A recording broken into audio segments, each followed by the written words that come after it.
what is eminent domain? Will my house be affected? Will my house be taken?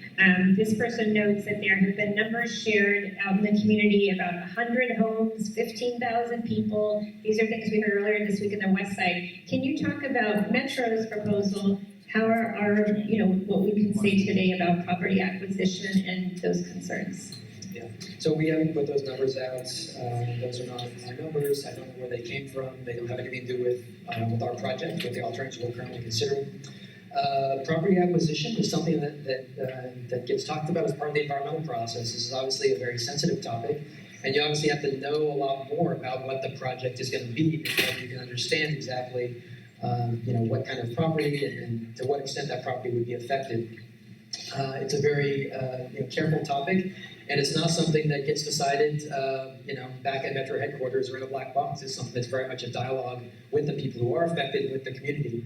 So as part of the environmental process, as part of narrowing the set of alternatives to a single locally preferred alternative, to use the terminology, as part of deciding what the one project will be, part of that is understanding what property acquisition would be associated with that project and sharing that with the public as soon as that information becomes available.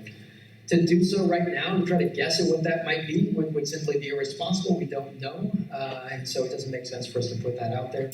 We do have a flyer. We have a fact sheet on property acquisition that I encourage you, if you'd like to learn more about that topic, to check out.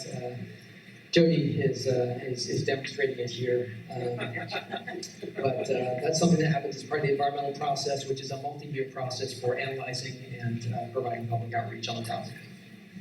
And let me just stress again, because I know for the East San Fernando Valley Light Rail, we had a lot of concerns about property acquisition. We are very early. I realize that can still be very anxiety-causing for some of you, but we hear you. We're here to take your comments on that. So if you are anxious about that, again, please make sure you record your comments, and that's something that feedback we can continue to provide to the Metro Board as we move forward.